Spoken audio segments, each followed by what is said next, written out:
Hello everyone, this is Sonia Singh front of you. सबका बहुत स्वागत है बीट द कंपटीशन पे। तो ये वीडियो काफ़ी इंपॉर्टेंट रहेगी आप सभी लोगों के लिए जो कि केवीएस के इंटरव्यू की तैयारी कर रहे हैं। इससे पहले मैंने डिटेल में डिस्कस किया था स्पेशली कि कैसे आपको प्रिपेयर करना है इंटरव्यूज़ के लिए। और आज का ये वीडियो काफ़ी खास और इम्पॉर्टेंट है। बायोडेटा के बारे में डिस्कस करेंगे जो कि आपका इंटरव्यू से पहले होता है।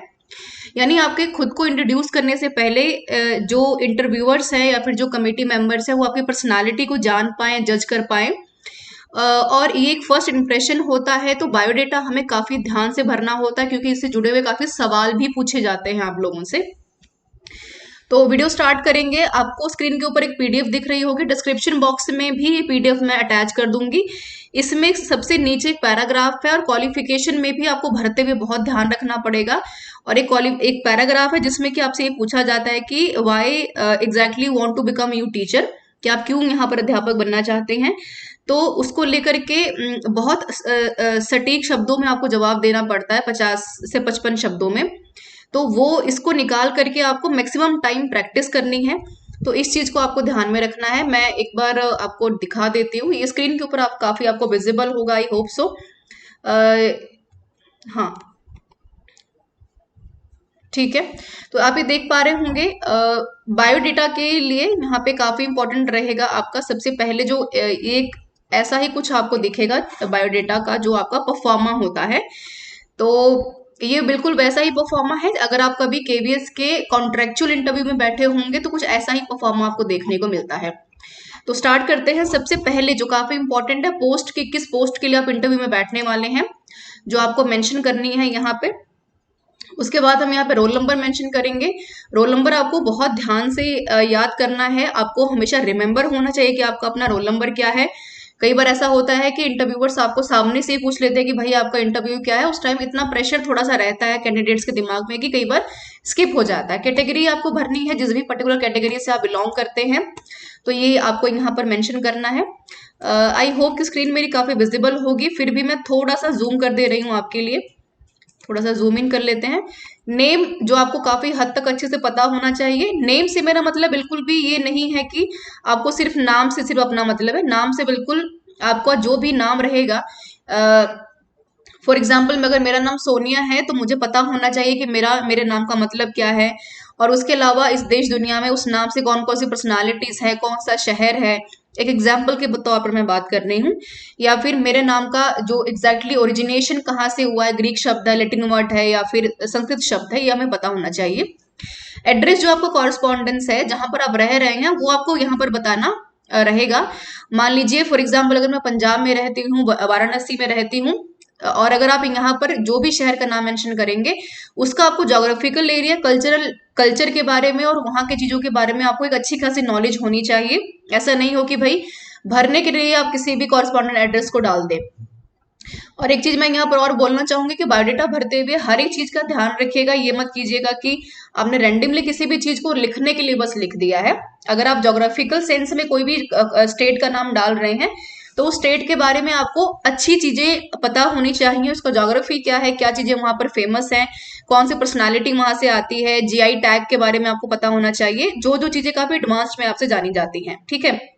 डेट ऑफ बर्थ काफी इंपॉर्टेंट पार्ट रहेगा आपके लिए। फॉर एग्जाम्पल अगर मेरा बर्थ जनवरी में हुआ है तो जनवरी का क्यों खास महीना है, या फिर जिस स्टेट से आप आते हैं वहां पर उस मंथ की क्या इंपॉर्टेंस है, इसके बारे में पता होना काफी इंपॉर्टेंट है आपके लिए।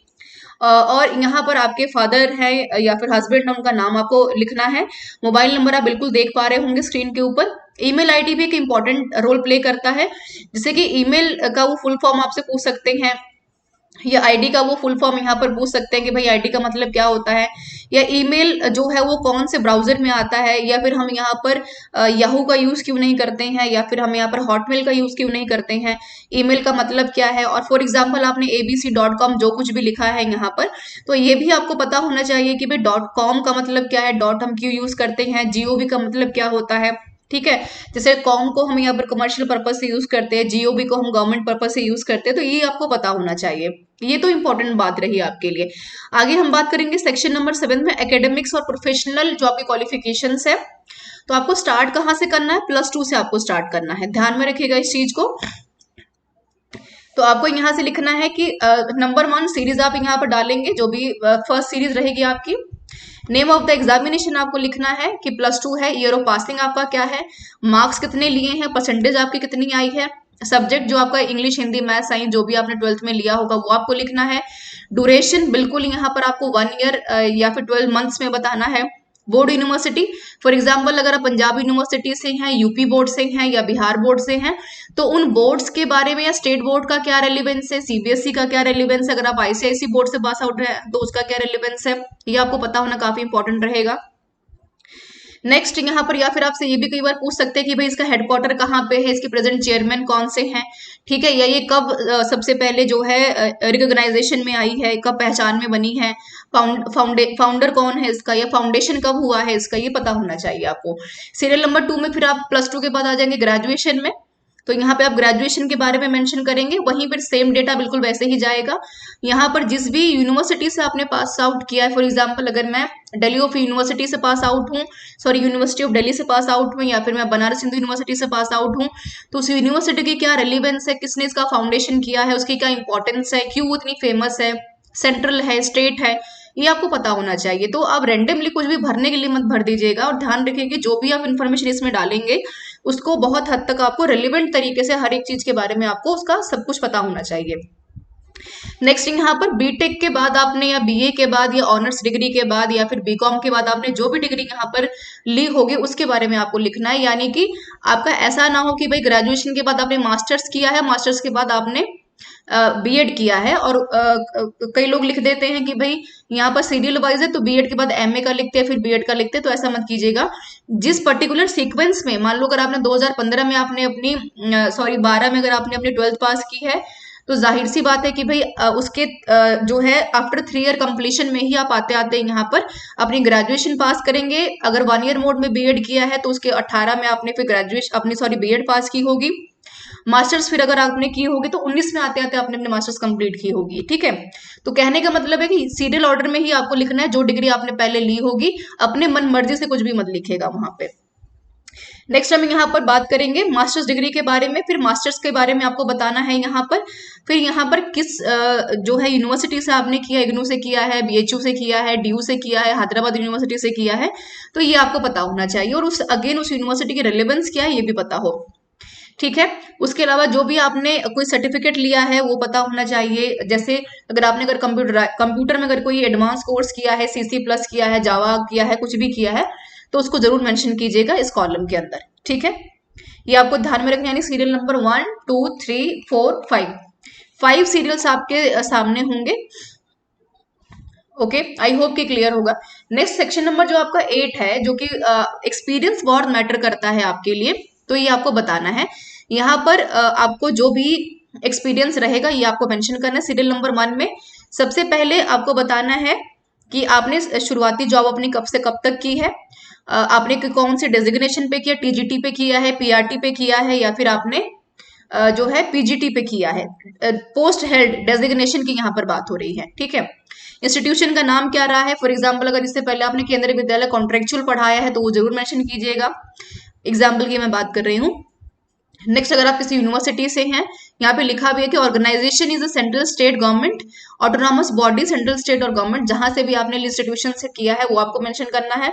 कब से कब तक का पढ़ाया है, कितने महीने कितने साल का आपको एक्सपीरियंस है, और आपको कितनी पे स्केल यहाँ पर दी जाती थी, गवर्नमेंट था या प्राइवेट था, ये आपको बताना है। यहाँ पे लिखा भी है प्राइवेट बॉडी, ऑटोनॉमस है, पीएसयू है।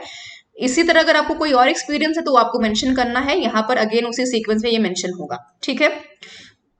यहाँ पर ही ध्यान में रखिएगा, इसको देखते हुए हमेशा से इंटरव्यूअर्स आपसे क्वेश्चन ये पूछ सकते हैं कि भाई आपने वहां पर रहकर क्या सीखा, आपको क्या एक्सपीरियंस रहा, या फिर आपसे ये पूछेंगे कि भाई आप तो ऑलरेडी गवर्नमेंट में हैं, या फिर मान लो कि कोई भी ऐसा पर्टिकुलर कैंडिडेट है जो केवीएस के पीआरटी पे पढ़ा रहा है और उसको पीजीटी में अपग्रेडेशन मिल गया है, तो आपसे पूछेंगे कि भाई आप उसको छोड़कर वहां पर क्यों जाना चाहते हैं, या फिर प्राइवेट में है तो फिर गवर्नमेंट में क्यों जाना चाहते हैं, ठीक है। तो हालांकि मैं इसके बारे में डिटेल में क्वेश्चनिंग के ऊपर बात करूंगी, हालांकि मैं बायोडेटा के बारे में ही बात कर रही हूँ, तो बीच बीच में बताते चल रही हूँ। यहाँ पे एक शॉर्ट नोट आपको लिखना है कि भाई ये सुटेबिलिटी, अगर मान लो आप पीजीटी के लिए जा रहे हैं तो भाई पीजीटी की पोस्ट के लिए आप सुटेबल खुद को फील कर रहे हैं, तो आपको क्यों लगता है कि भाई आप इस पोस्ट के लिए सुटेबल हैं, ठीक है। तो ये सवाल काफी हद तक आपसे पूछ सकते हैं। तो यहाँ पर 50 शब्दों में, यानी कि कुल मिलाकर 50 शब्दों में 50 वर्ड्स में आपको लिखना पड़ेगा एक शॉर्ट नोट की तरह यहाँ पर। तो आप यहाँ पर बताएंगे कि why exactly you want to become a teacher, उसकी नीड क्या है, प्रोफेशन कैसा है। तो इसी की मैं बात कर रही थी कि पीडीएफ निकाल करके इस नोट के ऊपर बहुत सटीक तरीके से 50 से 55 शब्दों में, मैक्सिमम 55 वर्ड्स की मैं बात कर रही हूँ, मिनिमम 50 शब्दों की बात कर रही हूँ। तो उसको जरूर लिख कर प्रैक्टिस कर लीजिए और खुद को देखिए कि कितना अच्छा आप लिख पा रहे हैं। हैंड राइटिंग आपकी बहुत रीडेबल होनी चाहिए, कोशिश कीजिएगा जितना अच्छा आप लिख सकते हैं, ठीक है।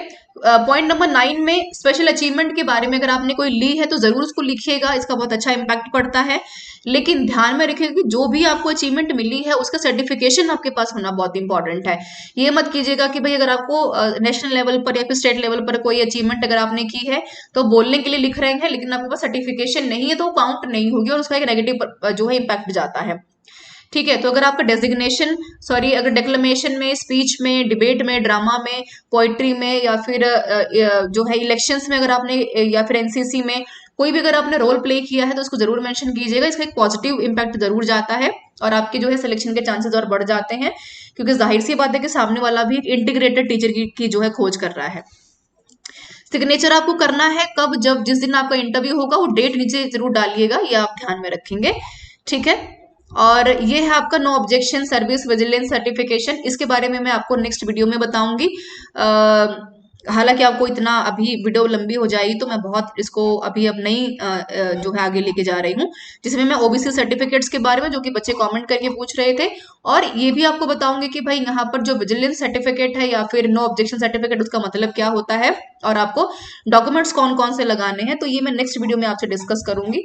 हालांकि इसका जो पीडीएफ अवेलेबल करवा रही हूँ मैं यहाँ पर डिस्क्रिप्शन बॉक्स में, जिसको कि आपको डाउनलोड करना है, फिल करके देखना है, प्रैक्टिस करनी है। कोई भी ऐसे शब्द का प्रयोग मत कीजिएगा जो कि बिल्कुल प्रोफेशन को आपको सूट नहीं करता है, और हमेशा खुद को एक आइडल टीचर के रूप में रिप्रेजेंट कीजिएगा। जो भी इन्फॉर्मेशन आप भरेंगे उसको बहुत प्रॉपर तरीके से, सिंसियर तरीके से डालिएगा, कुछ भी फेक इन्फॉर्मेशन मत डालिएगा, ये आपको ध्यान में रखना है। जो छोटी छोटी चीजें हैं आपके शहर के बारे में, आपके नाम के बारे में, आपके फैमिली में अगर कोई डेजिग्नेटेड पोस्ट पे है तो उसके बारे में, सोशल मीडिया के बारे में, अपने कॉलेज यूनिवर्सिटी के बारे में एक बार रिकॉल जरूर कर लीजिएगा बायोडेटा को फिल करने से पहले, ठीक है। This is all about the biodata, और ये हमारी सेकंड वीडियो थी कि केवीएस का बायोडेटा कैसे आपको भरना है। ध्यान में रखिएगा इंटरव्यू से पहले भी biodata is playing such a very important and crucial role for your selection. ये आपका फर्स्ट इंप्रेशन है, अगर ये इंप्रेशन अगर आपने क्वालिफाई कर लिया तो मान लीजिए कि नेक्स्ट आने वाले जो 10 से 15 मिनट आपके हाथ में है वो आपको काफी स्मूथ तरीके से फ्लेक्सिबल कर देंगे आपके सिलेक्शन की तरफ, ठीक है। So this is all about the video everyone, I hope this is completely helpful to everyone, and don't forget to download the PDF of the biodata, and don't से मेरा मतलब बिल्कुल वही है कि ये मत कीजिएगा कि भाई इसको बस देख के काम चला लीजिएगा। Try to be fill out, try to be recognise और मिस्टेक्स ऑल्सो कि कहाँ कहाँ पर आप गलतियां कर रहे हैं। कोई कमेंट, कोई क्वेश्चन तो जरूर पूछिएगा। So this is all about the session. Next session में मिलूंगी मैं आपको, और तब तक इसको एक बार प्रैक्टिस करके देखिए। कहीं पर कोई क्वेश्चन डाउट आता है तो जरूर एक बार मुझे कमेंट करके पूछिएगा। Thank you so much for joining me everyone, और जरूर उसको शेयर कीजिएगा मैक्सिमम बच्चों तक, ताकि बच्चे इसको जो है एक बार भर पाए। अगर आपको लगता है कि you are completely liable to score more over 130 marks और 140 मार्क्स, अगर आप सिलेक्शन ले रहे हैं इस बार, तो जाहिर सी बात है कि ये गलती मत कीजिएगा, क्योंकि ये इम्पैक्ट डालता है और आपकी परफॉर्मेंस को काफी हद तक एनहांस करता है। Thank you so much for joining me everyone.